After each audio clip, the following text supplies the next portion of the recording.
Hello, Assalamu alaikum to all friends and students. So hope you are all fine. I am Saqib Hussain Abid और आज मैं आपके लिए बहुत इंफॉर्मेटिव और इम्पोर्टेंट वीडियो लेकर टॉपिक लेकर हाजिर हूँ। इससे पहले मैंने आपके सामने ह्यूमन रिसोर्सेज मैनेजमेंट को रखा कि what is human resources management, उसके बारे में एक्सप्लेनेशन की।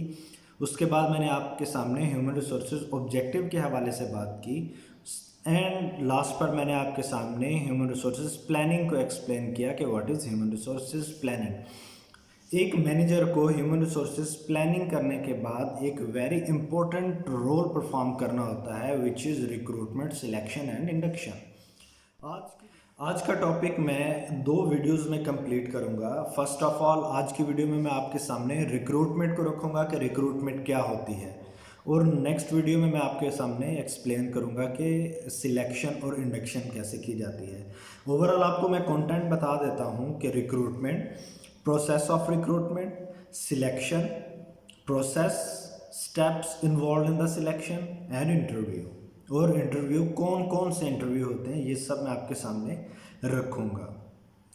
और आज की वीडियो क्योंकि मैंने आपको बताया रिक्रूटमेंट के हवाले से है, तो फर्स्ट ऑफ ऑल मैं आपके सामने रिक्रूटमेंट की डेफिनेशन को रख देता हूँ कि what is recruitment. Recruitment is the process of searching for prospective employees, stimulating them to apply for job in an organisation.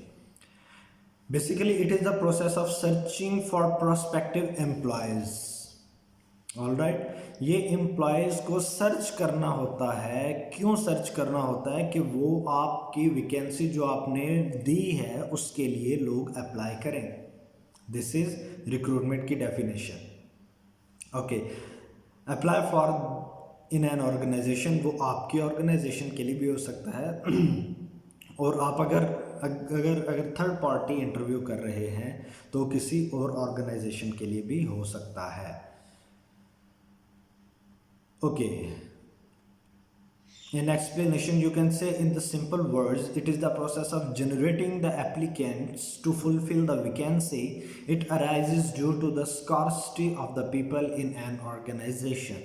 एक नीड है, ज़रूरत है एक ऑर्गेनाइजेशन को लोगों की, जो आपने as being the human resources manager और रिक्रूटर जो आपने हायर करके अपनी ऑर्गेनाइजेशन को देने होते हैं। सबसे इम्पोर्टेंट चीज़ आ जाती है यहाँ पर decision making processes. Decision making process क्या होता है? रिक्रूटमेंट आपको पता है दो वेज होती है। Recruitment is a two way street. Recruiter has a choice whom to recruit and whom not. Also, the prospective employees has to make the decision usually on three different bases. इसमें तीन different basis आ जाती हैं जिनके ऊपर वो recruitment कर सकता है या नहीं भी कर सकता। जो रिक्रूटर रिक्रूटमेंट कर रहा है वो, उसमें बहुत सारे टॉपिक्स आ जाते हैं। तीन टॉपिक हैं उसमें, ऑब्जेक्टिव फैक्टर्स, सब्जेक्टिव फैक्टर्स और the critical contents.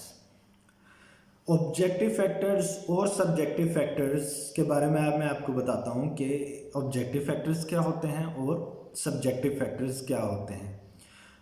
First of all, objective factor. Objective factors are the weighing and evaluating a set of measurable characteristics for employment offers। जो employment है आपकी ऑर्गेनाइजेशन की, वो ऑफर क्या कर रही है, सच एज पे, benefits, location, opportunity of advancement, nature of the work to be performed and educational opportunities. उसको क्या क्या सीखने को मिलेगा, नेचर ऑफ द वर्क क्या उसकी होगी, अपॉर्चुनिटीज़ क्या होंगी, एडवांसमेंट उसके हवाले से क्या क्या होंगी, उसको क्या क्या बेनिफिट्स मिलने वाले हैं, जाकर उसको क्या सैलरी मिलेगा, which is very important factor in the job scenario. Okay, next one is the subjective factor. Subjective factor basically choices होती है। Choices are made on the highly personal and emotional basis. ये very personal और emotional basis के ऊपर आप selection करते हो या कोई उसके ऊपर फैसला करते हो, डिसीजन करते हो। It is basically emphasises the congruences between personality pattern and the image of your organisation. Personality pattern से मुराद क्या, वो जो आप बंदा हायर करने जा रहे हो क्या वो रिलीजियसली या पॉलिटिकली एक्सट्रीमिस्ट तो नहीं है, और आपने अपनी ऑर्गेनाइजेशन में कौन सा बंदा रखना है जो रिलीजियसली और या पॉलिटिकली एक्सट्रीमिस्ट ना हो, इसकी बेसिस पर आप रिक्रूटमेंट करते हो। Then last one is the critical content, जो शुरू में मैंने बताया कि recruitment is a two way street, जहां पर ये देख सकते हैं, ये लोग देख सकते हैं, रिक्रूटर देख सकता है कि मुझे कौन सा बंदा चाहिए, उस लिहाज से एक अच्छा जॉब सीकर जो होता है वो भी देख सकता है मुझे कौन सी ऑर्गेनाइजेशन चाहिए या कौन सा रिक्रूटर चाहिए। उसके हवाले से the candidate is unable to make the meaningful differentiations of organisations offer in the term of objective and subjective factors due to the lack and limited content of the organisation. All right, मतलब कि यहाँ पर objectives और subjective factors को देखते हुए जो job seeker है वो भी फैसला कर सकता है क्या मुझे ये ऑर्गेनाइजेशन ज्वाइन करनी है या नहीं। ये वो बंदा क्यों सोचता है, इसके ऊपर बहुत सारे फैक्टर्स हैं, लेकिन उनमें से कुछ ये हैं। Behaviour of the recruiter, job seeker के साथ जो रिक्रूटर था, जो रिक्रूटमेंट कर रहा था, उसका क्या बिहेवियर था। The nature of the physical facilities, क्या क्या फिजिकल फैसिलिटीज़ दे रहा है। And the efficiencies in the processing the paper work associated. All right, अब मैं आपके सामने रखने जा रहा हूँ प्रोसेस ऑफ रिक्रूटमेंट। रिक्रूटमेंट का प्रोसेस क्या होता है। सबसे पहले हमने रिक्रूटमेंट की प्लानिंग करनी है। प्लान में क्या आ जाएगा, प्री प्लान या प्लान। आपको मैं बता दूं कि प्लानिंग में होगा एज अ बीइंग हिरार्की आपने बनानी होगी, शॉर्ट हिरार्की। लेट्स सपोज आप सिंगल सीट के हवाले से कर रहे हो रिक्रूटमेंट, इंटरव्यू कर रहे हो, या आप बाकायदा एक पूरी हिरार्की बना रहे हो, मेथड सेम होगा। सबसे पहले मैं आपको बता दूं, आपको एक मैनेजर चाहिए, ह्यूमन रिसोर्सेज मैनेजर चाहिए, या आपको सॉफ्टवेयर इंजीनियर चाहिए, या सिविल इंजीनियर चाहिए, या कोई भी चाहिए आपको। उसके लिए आप एक प्लानिंग करोगे कि मैंने रिक्रूटमेंट कैसे करनी है, मुझे कौन कौन बंदे चाहिए हैं और कहाँ से चाहिए। लेट्स सपोज सबसे पहले मुझे चाहिए ह्यूमन रिसोर्सेज मैनेजर, उसके साथ मुझे 2 असिस्टेंट चाहिए, असिस्टेंट के साथ मुझे सबऑर्डिनेट चाहिए, फिर सुपरवाइज़र चाहिए, यूँ यूँ यूँ आप एक हिरार्की बनाते जाओगे। लेट्स सपोज उसके बाद ये सब कुछ आप प्लान करने के लिए रिटर्न करें तो बहुत अच्छा है, आप रिटर्न कर लें, रिक्रूटमेंट प्लानिंग होगी आपकी। उसके बाद आपका टॉपिक आ जाता है स्ट्रेटजी डेवलपमेंट, कि अब जो आपने प्लानिंग की है, अब आपने उस प्लानिंग के हवाले से एक स्ट्रेटजी बनानी है, रिक्रूटमेंट की डेवलपमेंट करनी है, स्ट्रेटजी डेवलपमेंट जिससे बोला जाता है। उस स्ट्रेटजी डेवलपमेंट में आपने ये देखना है, जो मैंने ये हिरार्की बनाई है, मैनेजर, ह्यूमन रिसोर्सेज मैनेजर, उसके नीचे 2 सब मैनेजर असिस्टेंट्स, उसके नीचे फिर सबऑर्डिनेट्स, फिर सुपरवाइज़र वगैरह वगैरह वगैरह, एंड द पीयर। उसके लिए आपने यूँ स्ट्रेटजी बनानी है कि मुझे ये जो मैं हायर करने जा रहा हूँ बंदे, ये मुझे अपनी ऑर्गेनाइजेशन से ही चाहिए या नहीं, या मुझे आउट ऑफ द ऑर्गेनाइजेशन चाहिए, मुझे मेक करने हैं या बाय करने हैं, बाय और मेकिंग द एम्प्लॉयज़। बाय का मतलब होता है ख़रीदना।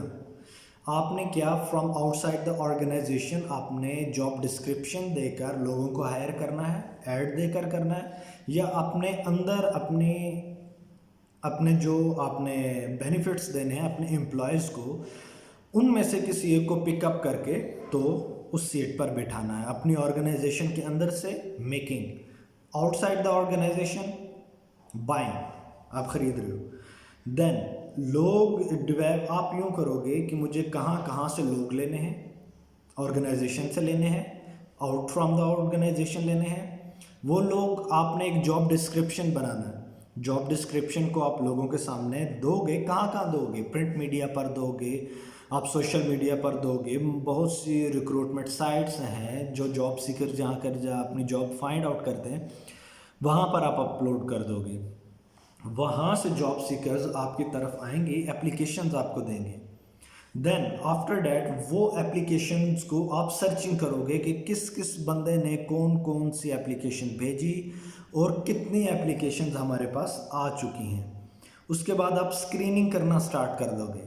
स्क्रीनिंग से मुराद जितने भी आपको एप्लीकेशंस या एप्लीकेंट्स आपके पास आए हैं जिन्होंने अप्लाई किया आपकी वैकेंसी के लिए, उनमें से आपने स्क्रीनिंग करनी है कि आपकी जॉब डिस्क्रिप्शन के हवाले से कौन लायक कर रहा है जो जो आपको रिक्वायरमेंट्स हैं एज आ एम्प्लॉयर जो आपने हायर करना है।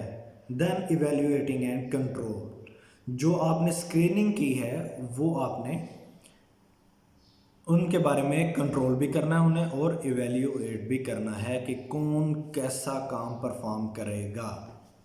आज के टॉपिक इतना ही था और रिक्रूटमेंट को मैंने कंप्लीट किया कि रिक्रूटमेंट क्या होता है, उसकी प्लानिंग आपको बताई, उसकी स्ट्रेटजी बताई कि कैसे होता है कैसे नहीं होता, सर्चिंग बताई, स्कैनिंग बताई, स्क्रीनिंग बताई एंड इवेल्यूएशन एंड कंट्रोल बताया।